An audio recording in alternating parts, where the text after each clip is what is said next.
बहुत ही दर्दनाक। बच्चा यहाँ पे बात कर रहा है, वेस्ट बंगाल वाली जो घटना हुई है बहुत दर्दनाक है बेटा। सोचो कहीं ना कहीं हम लोग के पढ़ाए हुए ही बच्चे हैं ये जो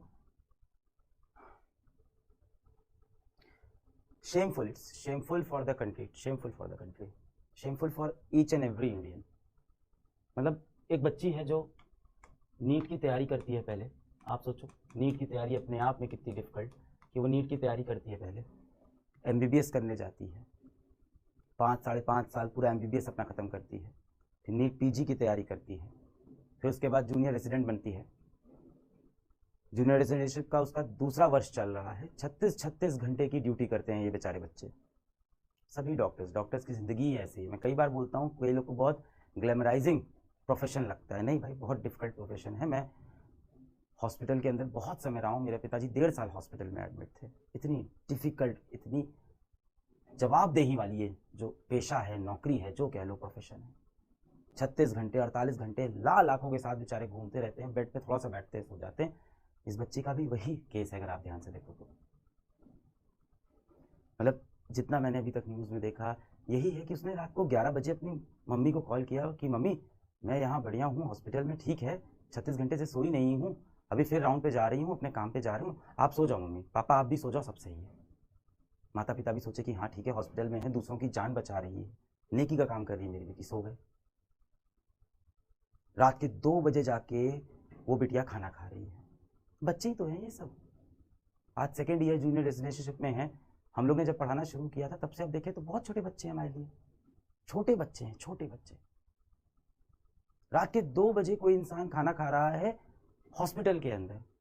सोच रहे हैं मतलब अपने हॉस्टल भी नहीं जा पा रहे हैं वो। हम लोग तो बाहर कभी चले जाते हैं, बाहर खा लिया, कहीं कोई कैंटीन में खा रहा है, किसी की तो घर में मम्मी पापा खाना बना के दे रहे हैं भाई, रात के 9 बजे एकदम पूरी तली हुई एकदम प्लेट में, और रात को 2 बजे हॉस्पिटल में खाना खा रहे हैं, किसके बाद अभी फिर राउंड पे जाना है और सोने के लिए वापस अपने हॉस्टल तक नहीं जा पाते ये बच्चे। इतनी टफ ये प्रोफेशन है, इतना खराब डॉक्टर टू पेशेंट रेशियो है हमारे यहाँ, इतना प्रेशर है ऐसे हॉस्पिटल्स में।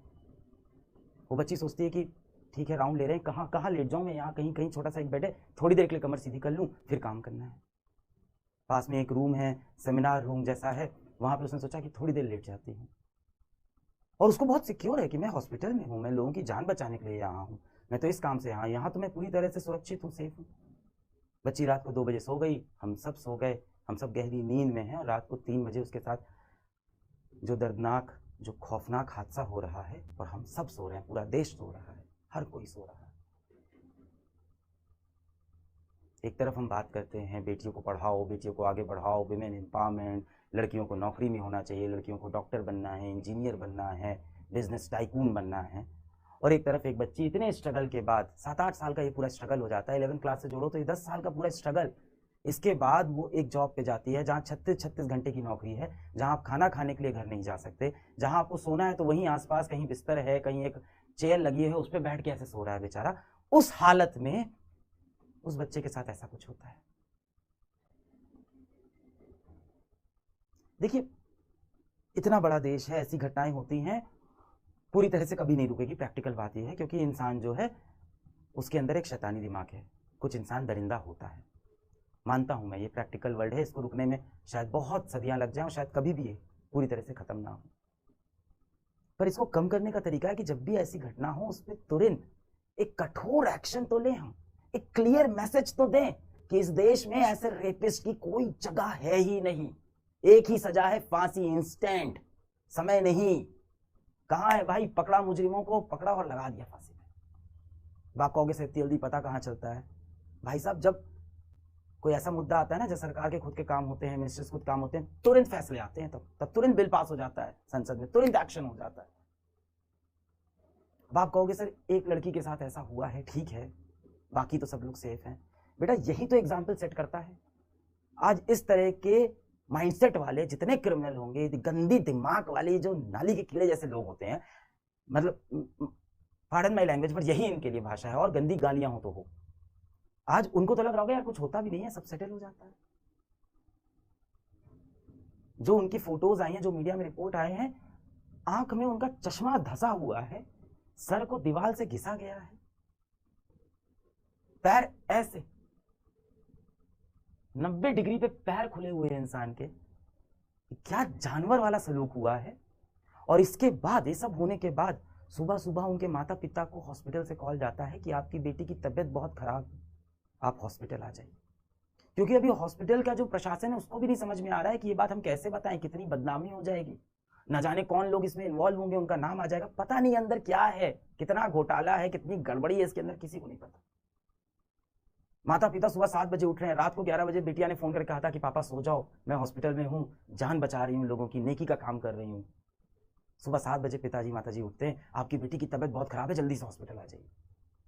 इसके बाद वो जब दूसरी बार कॉल करते हैं तो उनको पता है क्या बोला गया, कि आपकी बेटी ने आत्महत्या कर ली, सुसाइड कर ली है। ये दिखा रहे हैं कि लड़की का कहीं ना कहीं मानसिक संतुलन सही नहीं, डिप्रेशन में थी। आज तो पोस्टमार्टम रिपोर्ट आ गई है, पूरा साफ है कि इसके अंदर रेप हो रखा है बच्ची का। पर पहले क्या एकदम मामले को दबा दो, क्या है, कुछ नहीं है, कुछ नहीं, सुसाइड हुआ है, डिप्रेशन में थी। हाँ ठीक है, वर्कलोड ज़्यादा है, डिप्रेशन में थी, सुसाइड कर ली। माता पिता जब हॉस्पिटल पहुंचते हैं तो उन्हें हॉस्पिटल के अंदर जाने ही नहीं दिया जाता। घंटा, 2 घंटा, 3 घंटा, 4 घंटा वो हॉस्पिटल के बाहर खड़े हैं, अपनी बेटी को नहीं देख पा रहे, अपनी मृत्यु बेटी को नहीं देख पा रहे, उसकी शक्ल नहीं देखने दे रहे। क्या हो रहा था अंदर इस समय, क्या हो रहा था? प्लानिंग चल रही थी कि कैसे संभाला जाएगा, कैसे इज्जत बचाएं हम हॉस्पिटल की, कैसे इज्जत बचाएं हम इस स्टेट की, कैसे इज्जत बचाएं हम सरकार की, कैसे इज्जत बचाएं इस पूरे सिस्टम की। बाहर एक बाप कह रहा है कि मेरी बेटी को देखने दो। किसी तरह से लड़ झगड़ के जब बाप अंदर पहुंचता है तो अपनी बेटिया को बिना कपड़ों के कहीं पूरे शरीर पे कपड़ा नहीं देखता है, पूरी बॉडी चोटिल है, चोट के निशान, आंख फूटी हुई है, सर पे चोट है, पैर इस तरह से ऐसे खुले हुए एकदम। तब जाके कहीं हाँ एक्सेप्ट पता कि नहीं अच्छा सुसाइड नहीं है, हाँ तो पकड़ा गया। देखिए मैं प्रैक्टिकल हूँ, ये चीज़ें हर देश में है, होता है, दरिंदे लोग हैं, पर ऐसी घटना होने के बाद तुरंत एक्शन लेना पड़ेगा, एक एग्जाम्पल सेट करना पड़ेगा, एक उदाहरण देना पड़ेगा कि इस देश में ऐसे लोग की जगह नहीं है। ऐसे क्या, इसके आसपास सोचने वालों की, लड़कियों को उनके बिना इजाजत के हाथ लगाने वालों की भी इस देश में जगह नहीं है। हम लोग अपने कंपनी में जब काम करते हैं, कोई भी चोरी की घटना आ गई, कोई भी करप्शन की घटना आ गई, वो चाहे 500 रुपए की हो, 5 लाख की हो, मैं तुरंत बोलता हूँ स्ट्रिक्ट एक्शन लो, ताकि बाकी सब इस बात से डर जाए। जब भी ऐसा कुछ हो तो तुरंत एक्शन लो। यहाँ पे अब आपको ये नहीं सोचना है कि एक्शन लेने से क्या होगा, इसके पॉलिटिकल कनेक्शन कौन से हैं, इसके पास पैसा रुपया कौन सा है, क्या मैं तुरंत आप एक्शन। कोई एक्शन नहीं भाई साहब, सुसाइड है, दबा दो भाई। जब पोस्टमार्टम रिपोर्ट आ रही है वो ये कह रही है कि आप लोग तो बेटा नीट के ही स्टूडेंट हो, है ना, अभी अपन देखो यही सब बात कर रहे थे कि 650 नंबर कैसे लाने हैं, कैसे एमबीबीएस। मुझे भी अब शर्म आती है बोलते हुए कि बेटा आप एमबीबीएस करने जाओ, आए दिन कुछ ना कुछ ऐसा हो रहा है। एक तो वहाँ पे वर्क कल्चर ऐसा है, ये प्रेशर में तो है ही डॉक्टर, काम तो ज़्यादा है ही है। उसके बाद ये सब होता है, मैं कैसे बोलूँ 650 नंबर लेके आ बेटा जाओ, फिर ये होगा, इतनी मेहनत करने के बाद ये होगा तुम्हारे साथ। आप लोग तो नीट के एस्पिरेंट हो। जो सीमेन सैंपल मिला है वो पोस्टमार्टम में क्लियर दिखा रहा है कि 1 से ज़्यादा लोग थे। अमाउंट ऑफ सीमेन, जितना सीमेन मिला है, जितना स्पर्म्स मिले हैं, जितना काउंट मिला है, जितना क्वांटिटी है, वो एक व्यक्ति का नहीं है। उसके बाद क्या होता है, 24 घंटे के अंदर, क्योंकि मीडिया में हाईलाइट हो गया, तो एक व्यक्ति को पकड़ा जाता है और कितनी आसानी से पुलिस कहती है कि उसके कान का एयरपॉड, ब्लूटूथ एयरपॉड है क्या है, कि उसके कान का एक ब्लूटूथ डिवाइस वहां पे वो छूट गया था, उससे वो छोड़ के चला गया था। और वो व्यक्ति की भी आप डिटेल देखो, वो 4 बजे सुबह हॉस्पिटल पहुंचा है, 4 बजे के आसपास, 6 साढ़े 6 पे जाके अपने घर में सो गया और अपना ब्लूटूथ एयरपॉड वहां पे रख के चला गया कि हमें पकड़ लेना।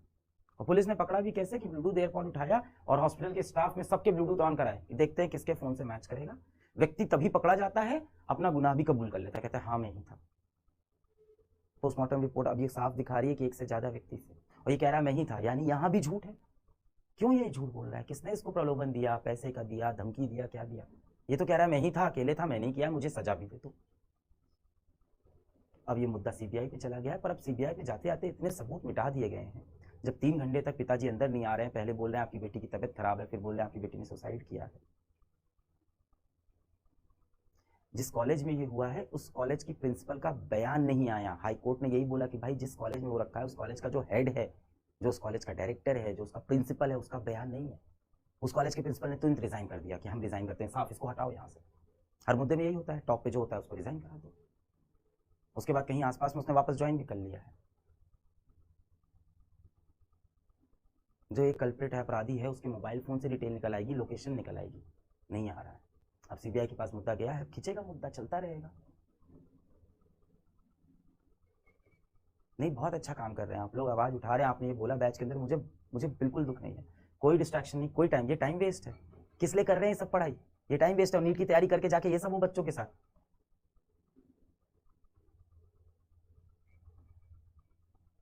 कोई कॉर्नर केस नहीं है, कोई अकेला केस नहीं है जो हुआ है देश में। इससे देश में हर रोज बहुत से केस होते हैं और ये सारे केस रुक सकते हैं। मैं बता रहा हूं, रुक सकते हैं। इंटेंट चाहिए, कड़ी सजा चाहिए, इंस्टेंट एक्शन चाहिए। क्या डर फैलता है लोगों के अंदर कि भाई इस देश में माफी नहीं मिलेगी, सोचना भी मत छूने की। डर लगता है लोगों को फिर सजा से,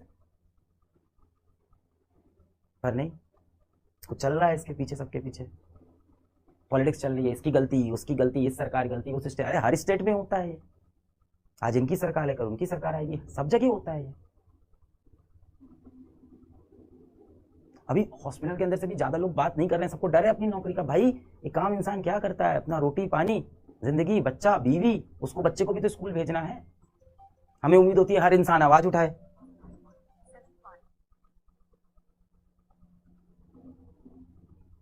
हॉस्पिटल के लोग बयान देने में इसीलिए डर रहे हैं।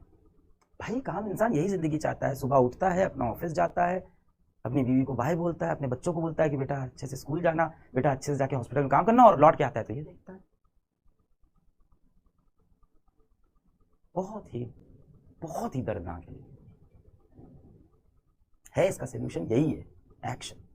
अब देखो इंसाफ तो क्या मिलेगा? वो बच्ची की जो हालत है तो खत्म हो गया ना, उस माँ बाप को इंसाफ नहीं मिलेगा। अब जो मिनिमम हो सकता है वो यही हो सकता है कि तुरंत कड़ी सजा हो, पकड़े जाएं लोग। अगर ये गैंग रेप है तो बाकी लोग पकड़े जाएं।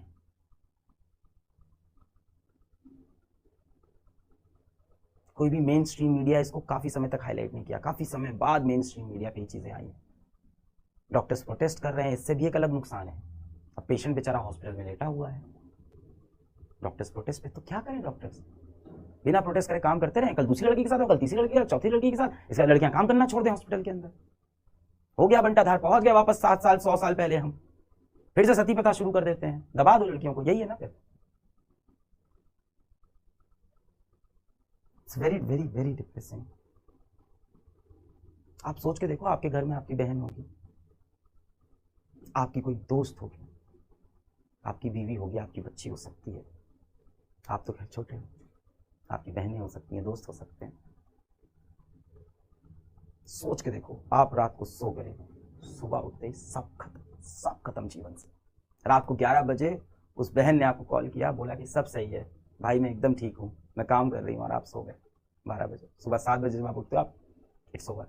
एंड इट्स नॉट लाइक कि एक नेचुरल डेथ है, एक मर्डर है, एक रेप है, घिनौनी तरह से। कैसा आपको फील आएगा? वो जो चला होगा पूरा 1.5-2 घंटे पूरा एपिसोड, उसमें क्या वो सफर कर रही होगी, वो पेन वहां से बाहर नहीं पाया। किसी के साथ भी हो सकता है, हम में से किसी के साथ किसी भी दिन में हो सकता है।